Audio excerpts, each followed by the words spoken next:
अस्सलाम वालेकुम dear students, कैसे हैं हम? ठीक ठाक हैं। क्लास 9 आज हम 9.2 एक्सरसाइज करने जा रहे हैं। 9.1 एक्सरसाइज हमारी हुई मुकम्मल और कौन सी शुरू करेंगे? 9.2। अच्छा, आपको डिस्टेंस फार्मूले का तो पता है। डिस्टेंस फार्मूला क्या होता है? यानी इस पॉइंट से लेके इस पॉइंट तक का डिस्टेंस निकालना आता है। बताइए, अगर दो पॉइंट्स हों, एक ये पॉइंट है, एक ये पॉइंट है, और बीच का आपने P1 से P2 का डिस्टेंस फाइंड करना है, तो रुमेल बताएगा कैसे फाइंड करेंगे। फाइंड कर सकते हो? डिस्टेंस के लिए मुझे क्या कुछ चाहिए?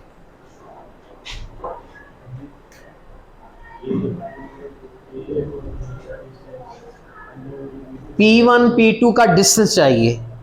डिस्टेंस के लिए मुझे क्या क्या चाहिए कि मैं डिस्टेंस निकाल सकूं?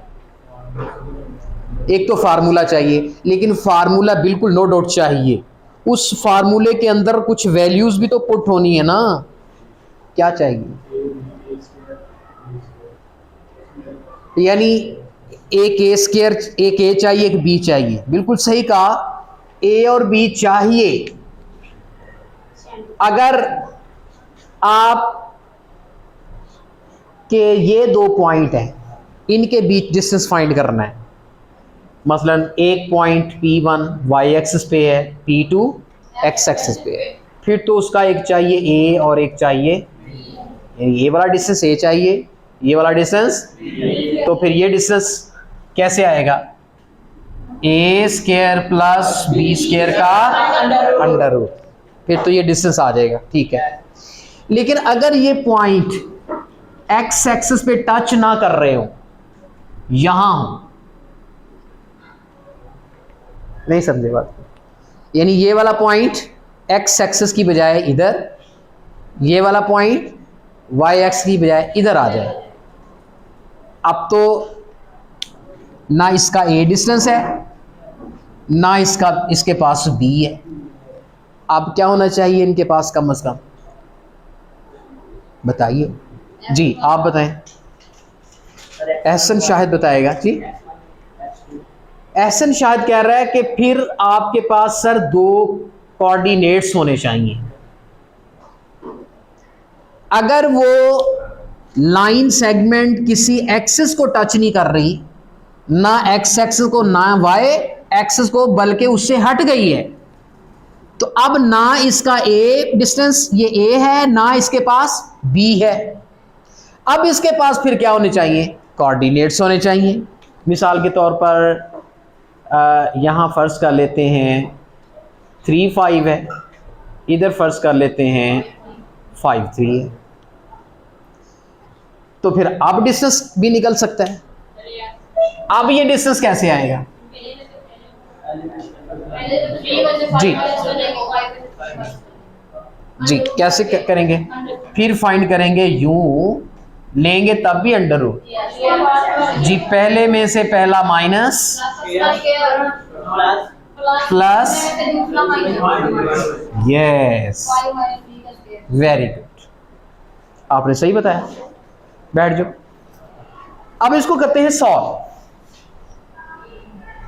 अब 3 में से 5 निकालें, उसका स्क्वायर, 5 में से 3 निकालें, उसका स्क्वायर, ये 4 मतलब 8 का अंडर रूट।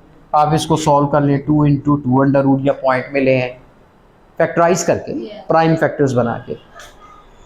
तो दो अंदाज हैं डिस्टेंस को फाइंड करने के। अगर आपकी लाइन, फिर से सुन लें, किसी एक्स एक्सिस और वाई एक्सिस को दोनों को टच करे, तो जाहिर है उसका एक्स डिस्टेंस भी होगा, उसका वाई डिस्टेंस भी होगा। फिर कोऑर्डिनेट्स की ज़रूरत नहीं है, फिर ना P1 के कोऑर्डिनेट्स की ज़रूरत है, ना P2 के कोऑर्डिनेट्स की ज़रूरत है। फिर तो सिर्फ डिस्टेंस चाहिए। एक्स वाला डिस्टेंस ए कहते हैं, वाई वाले डिस्टेंस को बी कहते हैं। फिर उसका फार्मूला डिस्टेंस का सिंपल है, या आपने ए का स्क्वायर लेना है, बी का स्क्वायर लेना है, अंडर रूट लेना है, पाइथागोरस थ्योरम लगा देना है। दोनों तरीकों से डिस्टेंस फाइंड करेंगे, लेकिन केसेस डिफरेंट हैं। दो केस हैं जो कि हमने 9.1 को किया है। अब आप देखें, मैंने अपनी इस बात पर 9.1 एक्सरसाइज के दोनों क्वेश्चन दोबारा से आपको रिवाइज करा दिए, ऐसी है ना। अब चलते हैं 9.2 की तरफ।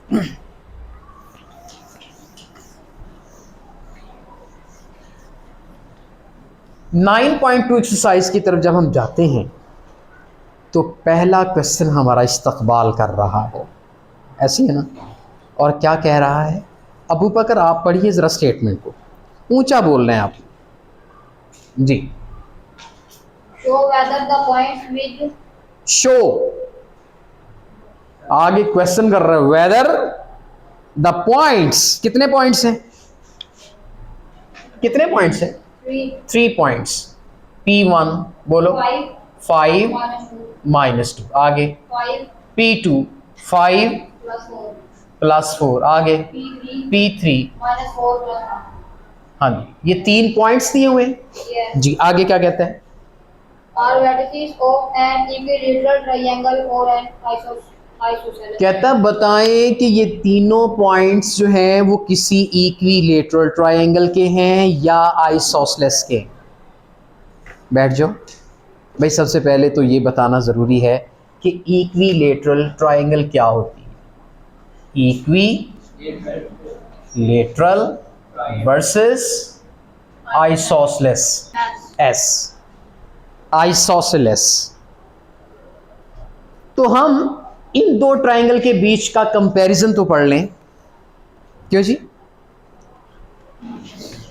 इक्विलेटरल का जो नाम है वो अपने नाम के अंदर डेफिनेशन रखता है, क्या, ऐसी ट्रायंगल जिसकी सारी साइड्स, तीनों साइड्स और तीनों एंगल भी इक्वल हो। जब साइड्स इक्वल तो उनके सामने के एंगल भी इक्वल। अगर ये साइड इस साइड के इक्वल तो इसका ऑपोजिट एंगल और इसका ऑपोजिट एंगल भी। अगर ये साइड इस साइड के इक्वल तो इस साइड का ये ऑपोजिट एंगल और इस साइड का ये ऑपोजिट एंगल ये भी, तो फिर तो तीनों इक्वल। अच्छा, अब कोई बता सकता है तीनों एंगल इक्वल कौन से होंगे? 20-20 के होंगे, 30-30 के होंगे, 50-50 के होंगे, कौन से होंगे? 45। एक बच्चा कहता है 45, चले मान लेता हूँ 45, 45, 45, 45। अच्छा, फिर ये भी देखना है कि तीनों मिलके कितने होते हैं। आप ये बताएं कि ट्रायंगल के एंगल सम कितना होता है? 180। आप बताएं 3 दफा 45 को ऐड करें 180 पूरा होता है?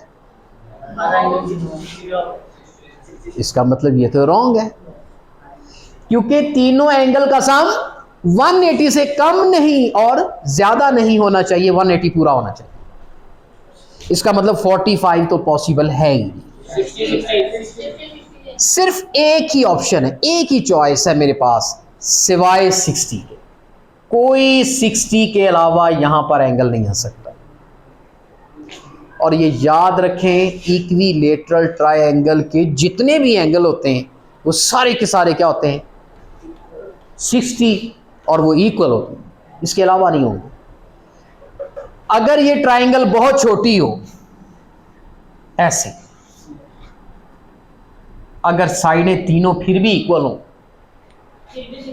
फिर भी एंगल 60-60 के ही होंगे, कोई आधे नहीं हो जाएंगे, छोटे नहीं हो जाएंगे। एंगल तो कम नहीं हो सकता, एंगल उतना ही रहेगा। क्योंकि अगर ये देखें ना, अगर ये साइड कम हो रही है तो ये भी कम हुई है, मगर एंगल वही है। अगर ये साइडें कम हुई हैं तो एंगल, दोनों साइडें कम हुई तो एंगल उसी हिसाब से वही रहेगा। मतलब कहने का ये है कि इक्विलेटरल एंगल के तीनों एंगल का सम 180 भी बनता है और 60-60 के भी आते हैं। आइसोसेलेस क्या होती है? कौन सी? आइसोसेलेस, सॉरी, आइसोसेलेस में एक एस आना है, मैंने डबल एस डाला हुआ है। इसकी सिर्फ 2 साइडें बराबर होती हैं, तीसरी डिफरेंट होती है। तीसरी डिफरेंट होती है। इसका मतलब फिर जो दो साइडें इक्वल हैं उनके ऑपोजिट एंगल तो इक्वल होंगे ही ना कम से कम। अच्छा, ये साइड का ऑपोजिट एंगल ये वाला, इस साइड का ऑपोजिट एंगल ये एंगल भी दोनों क्या होंगे इक्वल, और इस साइड का ऑपोजिट एंगल भी क्या होगा चेंज होगा। यानी जिसकी टू साइड्स इक्वल हो उसको आइसोसेलेस, ऑल साइड्स इक्वल उसको क्या कहेंगे इक्विलेटरल ट्रायंगल। ये फर्क है।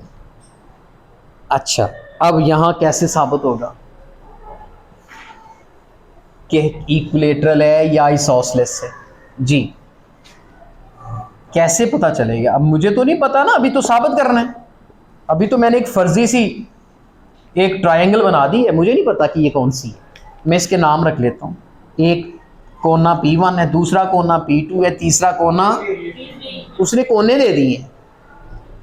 अब यहाँ पर सवाल होता है सर मैंने P1 को अगर इधर रख दिया, ये तरतीब कोई माने नहीं रखती, तरतीब जहाँ मर्जी P1 P2 P3 रख ले, कोई माने नहीं रखती।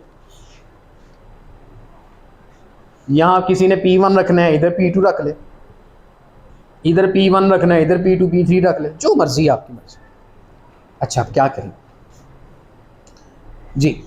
ऐसे शायद बताओ कैसे मुझे मालूम होगा? अब देखें P1 के कोऑर्डिनेट्स दे दिए 5-2, P2 के कोऑर्डिनेट्स हैं 5-4, P3 के कोऑर्डिनेट्स हैं -4। और मुझसे सवाल पूछा जाता है साबित करो कि ये ट्रायंगल इक्विलेटरल है या कि आइसोसेलेस है। क्या करूं? कोई माइंड में क्या बात आती है भाई? ये कैसे पता चलेगा? साइड से। अगर तीनों साइड्स इक्वल हुई, अगर तीनों साइड्स इक्वल से मुराद होता है उनका डिस्टेंस, उनकी लेंथ। इसका मतलब मुझे तो तीनों डिस्टेंस निकालने पड़ेंगे। कौन कौन सा? एक मुझे निकालना पड़ेगा P1 P2, P1 और फिर अगला P2 P3, फिर P3 P1। तीन डिस्टेंस निकालने पड़े। Is it clear? अब आपने P1 P2 लिखा, आप इसको P2 P1 भी लिख सकते हैं। चलें जी, ये तो भी डिस्टेंस ही तय करेगा। डिस्टेंस फार्मूला लगाएं। अब यहाँ ए बी वाला यूज होगा या x1 y1 x2 y2 वाला कोऑर्डिनेट्स वाला फार्मूला यूज होगा। अब P1 और P2 की तरफ आए, जरा इसका डिस्टेंस फाइंड करना है। क्या करूं भाई? P1 और P2 का अकेले का डिस्टेंस फाइंड करना है जी। पहले में से पहला माइनस, इस दूसरे में से दूसरे को माइनस। लो जी, निकालते हैं इसका आंसर। क्या आता है?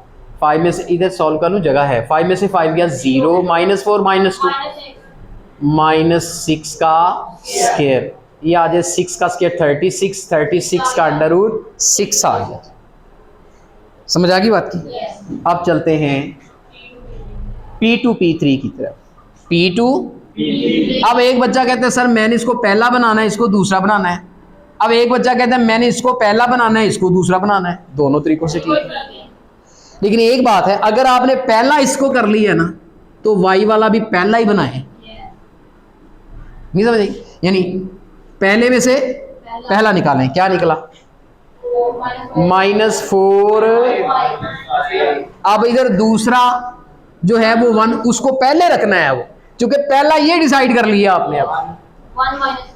अब 1 -4 उल्ट नहीं करना कि इधर इसको पहला बना के इसको दूसरा बना के इसको दूसरा और इसको फिर पहला नहीं बनाना y को, इसकी भी वही तरतीब रखनी है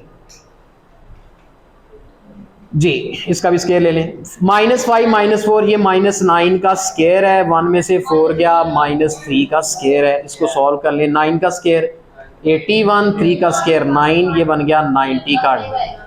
-4 ऊपर में माइनस नहीं -4 फॉर्मूले का माइनस है। नहीं, ये फार्मूले का माइनस है। आपने देखे ना, पहले में से इस 5 को निकाला है, 5 से पहले कोई साइन नहीं, माइनस का तो फार्मूले का साइन आएगा ना। यहीं पे बच्चे मिस्टेक करते हैं। P3 P1 कौन सा है? अब ये वाला। अच्छा, ये तो पता चल गया इक्विलेटरल नहीं है ये। क्यों?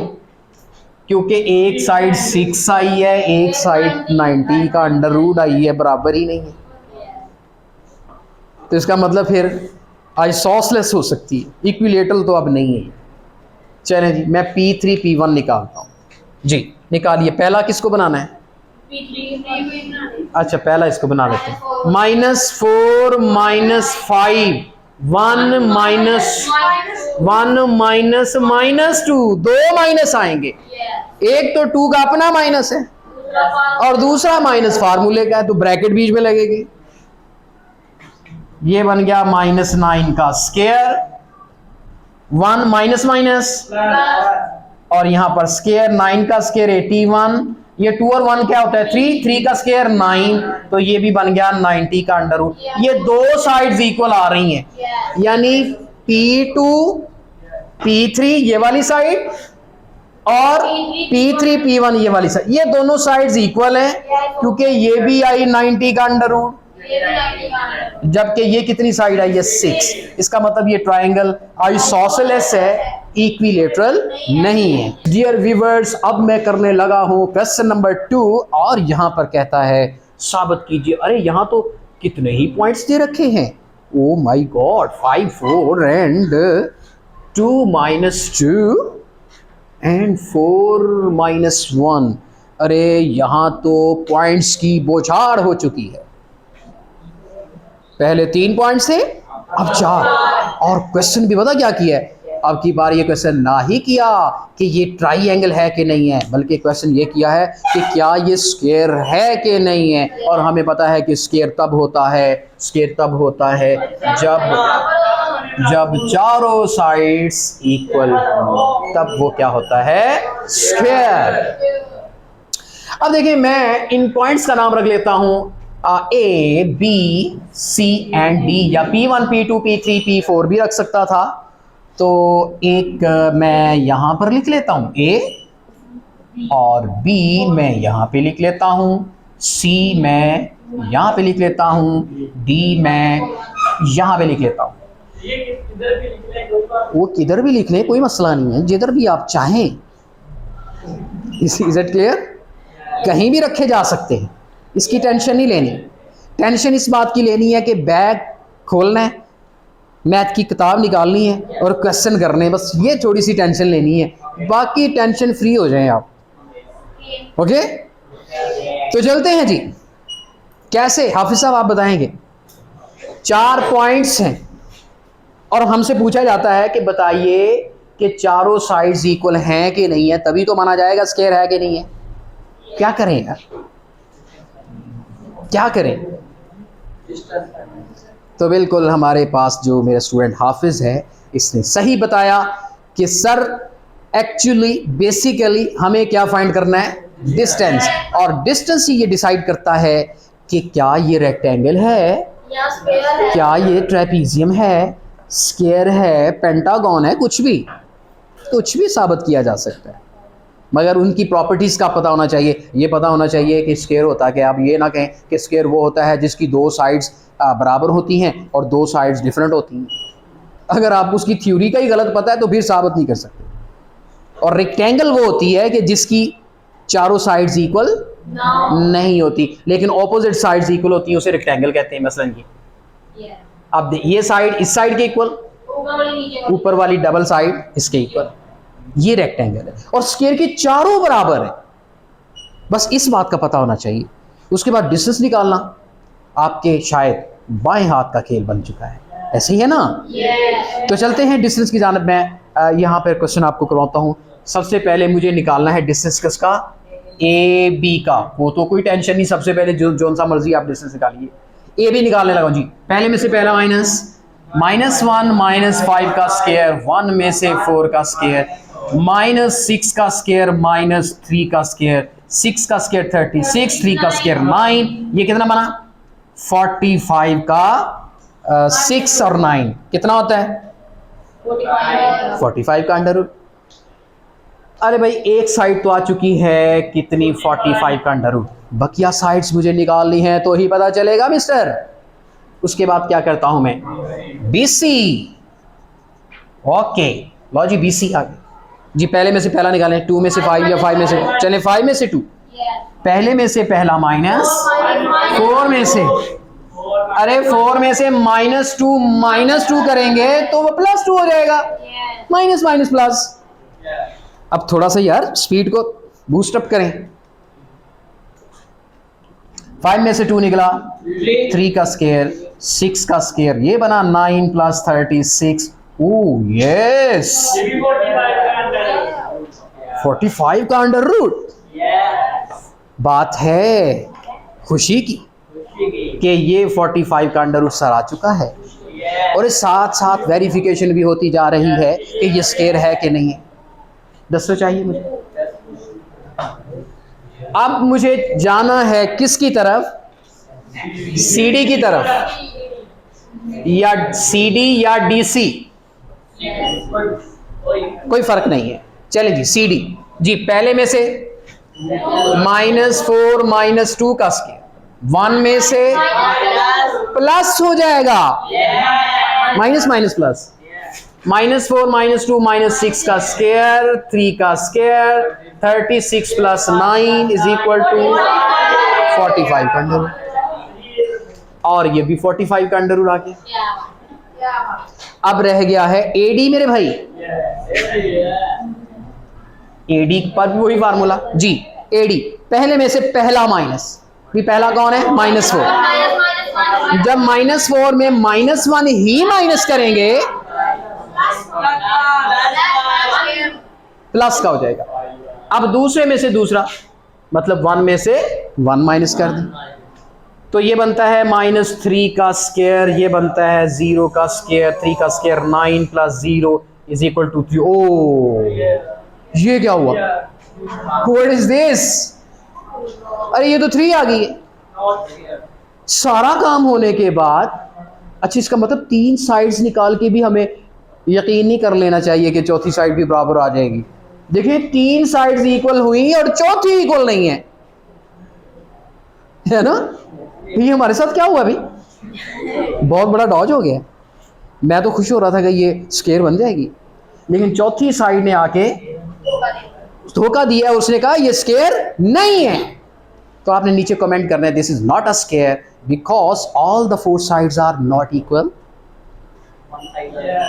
one of them be unequal। तो मुझे उम्मीद है डियर स्टूडेंट्स, डियर व्यूअर्स, आज का जो टॉपिक है वो आपको समझ में आ चुका होगा। नेक्स्ट लेक्चर तक इजाज़त चाहते हैं, अल्लाह हाफिज़।